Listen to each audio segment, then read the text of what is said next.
Hello and welcome to all of you. Today, here we will talk about the various questions which are asked in your Rajasthan MO paper. So, myself, Dr. Saurabh Bhatia, and I am your pharmacology mentor at DBMCI, and we would be discussing around 9 MCQs which are based on pharmacology asked in your recent exam. So, question number 1, which of the following can cause lactic acidosis? So, here the answer is bigonides. So, bigonides is a group of anti-diabetics where we have a very important drug. The drug name is metformin. So metformin is a medicine that belongs to this class of bigonides. Now guys, this medicine is drug of choice for diabetes mellitus 2 that everybody knows. And how the medicine will act in the body? This medicine has mainly two mechanisms of action. Like this medicine will act on the liver, and in liver this medicine can inhibit the glycogenolysis. So medicine can inhibit the glycogenolysis, also inhibit the gluconeogenesis. So medicine can inhibit glycogenolysis, that is, it will stop the breakdown of glycogen to glucose. Also, it inhibits the gluconeogenesis, where the various non-carbohydrate products are converted to glucose. So one of them is lactic acid. So we know that the lactate or the lactic acid is converted to glucose in the process of gluconeogenesis. So we also call it lactate. So lactate or lactic acid will be converted to glucose. That particular step is blocked by the metformin. So whenever we give metformin in high dose, this will cause the accumulation of this lactate or the lactic acid and can result in lactic acidosis as a side effect. Now this medicine will also act in periphery and can increase the insulin receptor sensitivity for the glucose. So this medicine can increase the insulin receptor sensitivity. As a result of that, the tissues of the periphery will start taking more glucose. This will start taking up more glucose from the periphery. This will also act on small intestine, inhibit the glucose absorption. This will also stop the glucose absorption from the intestine. That's why one of the important side effects of this medicine is weight loss. So one of the important side effects of this medicine is weight loss because of the same reason. So if we talk about metformin side effects, this medicine can cause the most common side effect as nausea. So most common side effect is nausea. This medicine can also result in vitamin B12 deficiency. So in intestine along with glucose, this will also stop the vitamin B12 absorption. This medicine can cause weight loss because it will stop the glucose absorption from the body. And finally, this medicine rare side effect is lactic acidosis, on which the question is based. So question number 1, answer is C, that is bigonides. Now guys, we have the medicines like tolbutamide, glibenclamide, chlorpropamide. All the three medicines given over here, they belong to a class of sulfonylurea. Although these are the old medicines, old sulfonylureas, which we don't use nowadays, but these medicines are sulfonylurea, and the important side effect of sulfonylurea will be the hypoglycemia.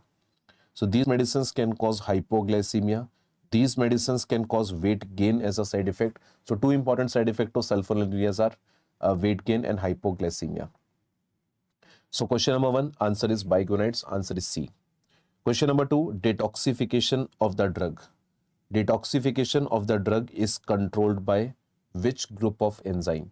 So actually people don't have the exact feedback what exactly asked in the exam, but if there is a option like this way, cytochrome P450, this is the group of enzymes present in our liver and they are mainly involved in metabolism of the drugs. So guys, drugs are the chemical compounds which are the external chemical compounds which can cause harm to our body, that we call them foreign compounds or the toxic compounds from the body. So detoxification, or if we consume anything toxic for the human body, that is metabolized by the cytochrome P450 enzymes of the liver. So guys, if we talk about the liver enzymes, our liver enzymes can be categorized in two groups. We have phase 1 enzymes, we have phase 2 enzymes. Now the phase 1 enzymes are also known as non-conjugative enzymes, and phase 2 enzymes are also known as conjugative enzymes. Now if we talk about phase 1 enzymes, most of the phase 1 enzymes are present on the endoplasmic reticulum of the liver cells. So they are present on the endoplasmic reticulum of the liver cells. They are also known as microsomal enzymes. They are also known as microsomal enzymes because they are present on the microsome, which is endoplasmic reticulum. Now guys, these enzymes will absorb light. So these enzymes can absorb light at pigment 450. So they can absorb light at the 450 wavelength. So we call this enzyme as cytochrome P450 enzyme. We also call this enzyme as a cytochrome P450 enzymes, which are mainly involved in drug metabolism. So cytochrome P450 means the cyto means the cell, the chrome means color, the P means pigment 450. So they absorb light at 450 wavelength. We call them phase 1 enzymes. Now these phase 1 enzymes can be of 5 types, which we can remember with the mnemonic, that is COD. So these enzymes can be the oxidation enzyme. These enzymes can be the reduction enzyme. These enzymes can be one that will cause hydration. So the enzymes that will cause oxidation, reduction, hydration, cyclization, and the decyclization. So these are the 5 types of enzymes which are involved in metabolism, which we call them phase 1 enzymes. Now, there are many drugs which are liver enzyme inducers and liver enzyme inhibitors. They can induce these microsomal enzymes. There are some medicines which are inhibitor of this enzyme. So here the best answer is A. So question number 2, answer is A. Question number 3 is a bit controversial question. I'm not sure whether these options are the same which are asked in the exam or there were some other options. So phase 4 clinical trials. This will give you information specifically about what? So basically the phase 4 clinical trial is known as post-marketing surveillance. So this is the trial that will start after the drug is launched in the market. So after the medicine has already launched in the market, we will go for post-marketing surveillance, where we will report. It's just a reporting. It's a reporting of any adverse effect. So what is phase 4? It's just reporting of any adverse effect which is not noticed or which is not recorded so far. So the company has done the clinical trials, phase 1, 2 and 3, then the drug is launched in the market. So any side effect that is seen in the community when the drug is taken up by the people in the community, but that side effect is not reported before in any of the phase of the clinical trial. Now that is done in the phase 4 trial. So phase 4 trial is just a reporting. So here the patients are not admitted in any hospital. Here any doctor is not involved, just a reporting. Reporting can be done by anyone, can be done by any patient, can be done by any individual. So if you ask me, sir, what is a sample size? So sample size is not fixed. So any consumer of the drug can be the sample, or any person who got to know about the side effect of the medicine can report to the community, maybe a doctor. So doctor himself is not suffering from side effect, but he can report to the government that medicine is causing the side effect. So there is no fixed sample, there is no fixed time.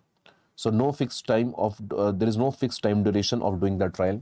So duration of the trial is also not fixed. So company can do this post-marketing surveillance for 5 years, 3 years, 10 years. There is no fixed time. Now guys, in phase 4 trial, when the drug is already launched in the market, now the special population will take the medicine after drug is launched in the market. So special population means the children and the pregnant female. So children, pregnant female, old patients, they will take the medicine after the drug is launched in the market. So if the question is asked to you, special population is a part of which trial? Answer is phase 4 trial. Now when these human beings will take the medicine after the drug is launched in the market, now these human beings may be taking the other medicines for their other disease. So the medicine which now they have started taking, the new medicine, this will cause the drug interaction. So if you want to study the drug interaction, if you want to do the drug interaction studies, that is best done in a phase 4. So when any patient comes to a side effect, you just check the prescription of the patient. He may be taking some other drugs, and then you will come to know that the medicine which you are concerned about, that medicine may cause drug interaction with some other drugs. So drug interaction studies can be done, special population can be done, special population can be included, no fixed time, no fixed sample size. Now whenever the reporting of the adverse effect is done, this is done to the government authority, and this activity is known as pharmacovigilance activity. So this reporting of the adverse effect is known as pharmacovigilance activity. Now guys, here it's difficult to choose the answer, because if you ask me, sir, drug toxicity studies, this is particularly done in phase 1. So phase 1 is known for its drug toxicity studies. Now the drug efficacy is done in phase 2 trial. So drug efficacy is done in phase 2 trial. Now, drug pharmacokinetics is studied in phase 1, 2 and 3, all the 3 trials. We study the drug pharmacokinetics. Like in phase 1, it is done in normal human being. Phase 2, it is done in patients. Now in phase 3, this is again done in patients to verify the values of the previous 2 phases finding. Now the drug potency is like when you compare the drugs. Then only you can say about the drug potency, right? So drug potency is the amount of drug that is required to produce a certain effect. So that is the drug potency. So this can be done if you do the study of individual drug, phase 2. But if you do the comparative study, this is done in phase 3. So there is no exact answer of this MCQ. Still, if you ask me, sir, what is the answer? Because we know that the phase 4 is just a reporting of the adverse effect. So I would say it's a reporting of the drug toxicity or the drug adverse effect, which is not reported so far, is now reported in phase 4 to the government authority. So question number 3, the best answer is C as per B. But guys, in case there is some other option here, you can also tell us this other option so that we can find out the best answer for in this MCQ for you people. Now, Redman syndrome is a side effect caused by vancomycin. Now, vancomycin is a drug that can release histamine in the body. So, by releasing the histamine in the body, this medicine can cause red rashes everywhere in the body. That will cause Redman syndrome as a side effect. Now, vancomycin can also cause nephrotoxicity. And because of nephrotoxicity, this medicine can cause loss of electrolytes from the body. Medicine can cause nephrotoxicity, so the electrolytes are lost from the body. When the electrolytes are lost from the body, our nerve conduction get disturbed. So patient will have the neurotoxicity and the ototoxicity. So the eighth nerve is not able to work, the other nerves are not able to work. So these are the side effects which are interrelated. Now this is caused by the medicine like vancomycin. Now guys, this is also caused by the other medicines like cisplatin is an anti-cancer drug. Colistin is an antibiotic, can cause this problem. Aminoglycosides can also cause this problem. We have an liposomal amphotericin B. So liposomal amphotericin B can also cause this problems like nephrotoxicity and electrolyte imbalance and all. Now guys, vancomycin is a drug which is a cell wall inhibitor. This medicine is a cell wall inhibitor. This medicine is a bactericidal antibiotic, and this is the medicine which is drug of choice for MRSA, and it's a second drug of choice for pseudomembranous colitis. It's a second drug of choice for pseudomembranous colitis and drug of choice for MRSA. Drug name is vancomycin. If we talk about other medicines like rifampicin, what is the side effect of rifampicin? Rifampicin can cause hepatotoxicity. This medicine will cause orange discoloration. Instead of red, this medicine will cause orange discoloration of the body secretions. So here the secretions become orange. In vancomycin, the skin become red. Here the secretions become orange. This rifampicin can cause flu-like symptoms. Rifampicin can result in flu-like symptoms, and the most serious side effect of rifampicin is bone marrow suppression, where the patient can have the thrombocytopenia and neutropenia as a side effect. Now, metronidazole is one more drug which is a direct DNA inhibitor. One of the important side effects of this medicine is again neurotoxicity. As a result of neurotoxicity, this medicine can cause seizures. This medicine can result in taste change. So sensory nerves are not able to work properly. So patient can have the metallic taste, seizures and neurotoxicity. And when this medicine is taken with alcohol, this medicine can cause disulfiram-like reaction. So this medicine can result in disulfiram-like reaction when taken with alcohol. The drug name is metronidazole. Metronidazole, it's a direct DNA inhibitor. This medicine is also the bactericidal medicine. This medicine is a bactericidal medicine. When given to a patient, this medicine follow concentration dependent killing, and we know that this medicine has a great role in the treatment of dental infections. Like it can be given for gram-negative bacteria and the anaerobic bacteria, which are mainly involved in our tooth infections. So rifampicin, vancomycin, and metronidazole we have discussed. Polymyxin is an oral antibiotic. It's not an oral antibiotic, it's a basically local antibiotic. We use polymyxin for the local application in the ointment like Neosporin. So Neosporin ointment, we use the medicine polymyxin. So medicines which are local, given by local route is not important for the exam. So just ignore this polymyxin here. Question number 4, answer is B, Bombay. Vancomycin you will mark. So question number 5 is based on the adverse effect of the medicine. So if we talk about the adverse effect, we call it type A adverse effect. That is a augmented side effect of the medicine. So whenever you give the medicine in high dose, the medicine mechanism of action is increased. So that is based on the mechanism of action of the medicine. So whatever is the mechanism of action, that will, when given in a higher dose, can lead to more problems in the patient. We call it augmented effect of the drug. That's an expected side effect. So this side effect is expected side effect caused by the medicine. Like when you give anti-diabetic in high dose, patient will have hypoglycemia. When you give anti-hypertensive in high dose, the patients will have the hypotension. That's something expected out of the anti-diabetic and anti-hypertensive. So these are the augmented side effect, type A side effects, which are the most common side effect, and we cannot avoid. Like we cannot avoid all these side effects. The only thing is we have to be taken care of the dosage that we are giving to the patient. Now we have the type B side effects. Now type B side effects are the one which are the bizarre side effects. So this is the bizarre side effect.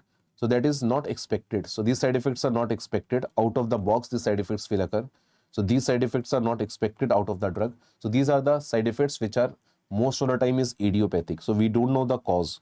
So most of this time the side effects are idiopathic. So if any drug given to a patient can cause allergy. So if any drug can cause allergy, you cannot predict that in this patient the medicine can cause allergy, in other patient this medicine will not cause. So it is something unexpected. We call it bizarre side effect, and these side effects are mostly problematic side effect in day-to-day practice, because there is a one drug which may be the best medicine for a disease but may be allergic in a patient, and that's why we cannot use the medicine again. So allergic side effect of the medicines are mostly the type B side effects, bizarre side effects, which is not expected out of the drug effect. Now the type C side effects are the chronic side effects. So type C side effects are the chronic side effect of the medicines that is seen after many years of therapy or after many months of therapy. So delayed side effect is the type C side effects, or the chronic effect of the medicine, that is a type C side effects. So type C side effects are the chronic side effects, or type D is a delayed side effect, you can say like this way. So type C, type D are almost the same thing. C is for chronic, D is for delayed, A is for augmented, B is for bizarre. So question number 5, answer is D, Delhi. Allergic side effect of the medicine is a type B adverse effect. Now question number C, glucose is added to the ORS. So ORS is oral rehydration solution. So here we want to give only the water and the electrolytes to the patient. So main demand of the body is to get only the water electrolytes. But why we add glucose? So guys, we have some pumps in the body like the SGLT pumps. So we have the sodium glucose transporter pumps. So sodium glucose transporter pumps are present in the GIT. Now with the help of this sodium glucose transporter pump, the glucose is absorbed, and when the glucose is absorbed from the intestine, this will cross the membrane of the intestine. This will generate some ATP. This will generate some energy, and the sodium will utilize that energy to get absorbed.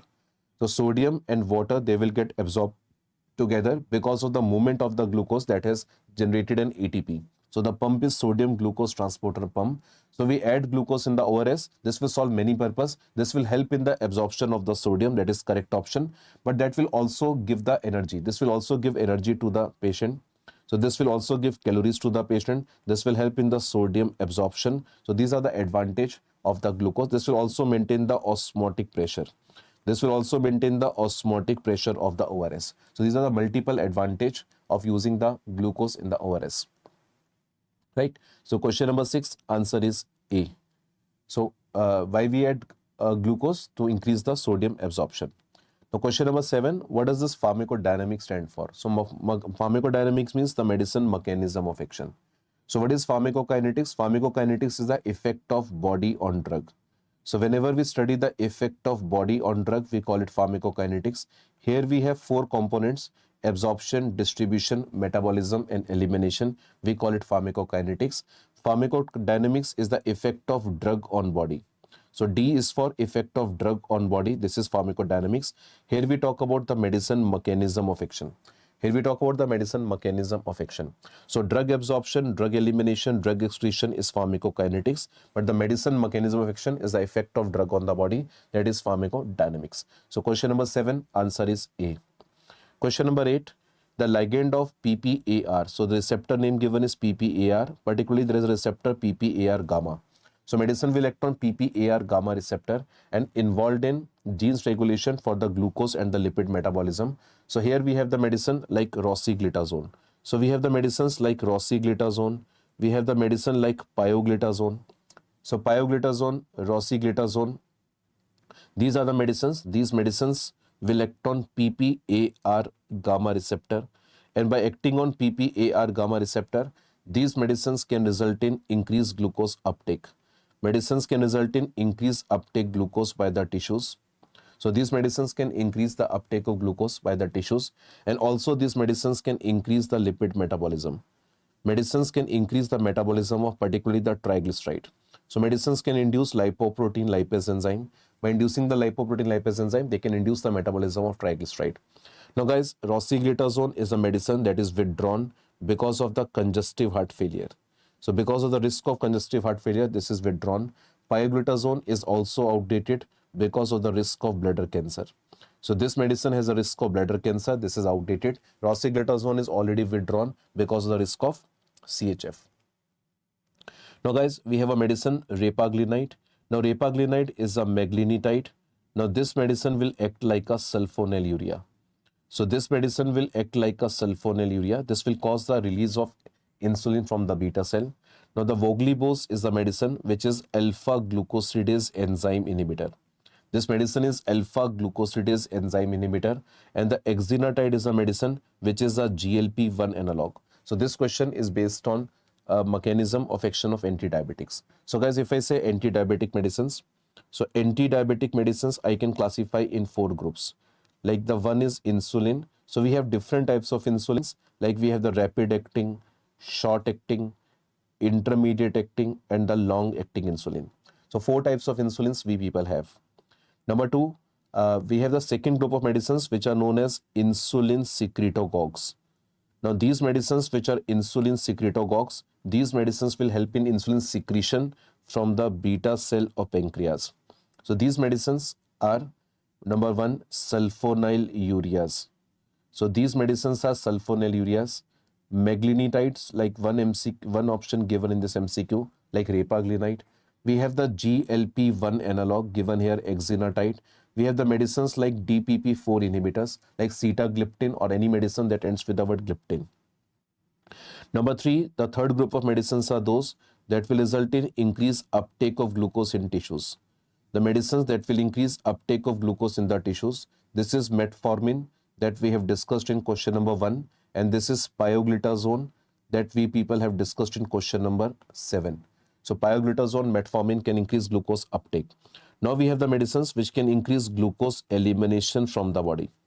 So medicines which can increase glucose elimination out of the body. So which medicines can increase glucose elimination out of the body?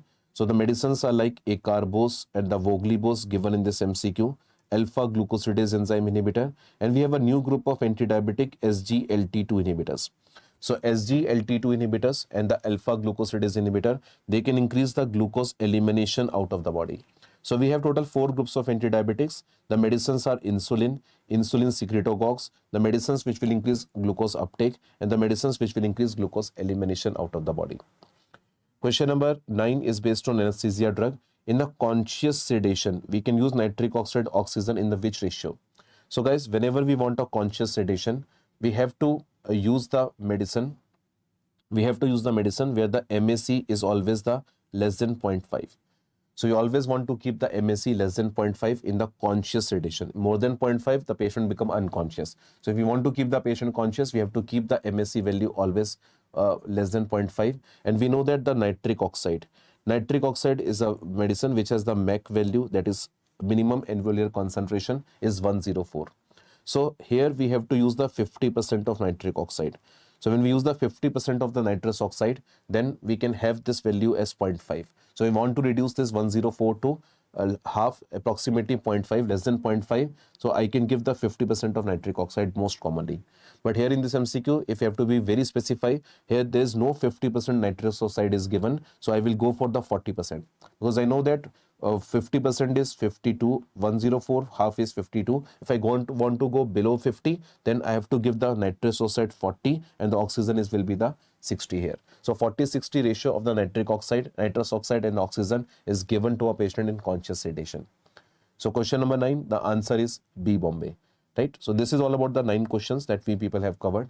Now guys, apart from that, if you have any doubt, you can directly tag us in our Telegram group. If you have any doubt, any query, and if you want to contact us, you can directly message me on this number. So this is my contact number. In case you want to have any query, you want to ask any question, and if you have any other thing in your mind which you want to discuss regarding these questions, you can directly message me on this number. Guys, take care of yourself and all the best for your future exams and the studies. Thanks.